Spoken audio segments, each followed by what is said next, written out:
Milwaukee, an investigation is underway after police shot at a suspect's vehicle. This all happened on the interstate. Two people inside that car were hurt. A young woman has life-threatening injuries and lost her unborn baby. A young man also in the hospital with serious injuries. This happened yesterday afternoon. Police say 6 teenagers were inside of a stolen vehicle. Officers gave chase. Police say the vehicle then backed into one of their squad cars. And that's when a police officer opened fire and shot 2 of the 6 people inside. All 6 teenagers were sent to the hospital. One witness to this violence says it's all unacceptable.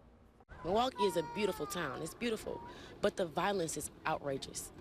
And I do believe that we need to come to a common ground where we figure out, a way to stop this.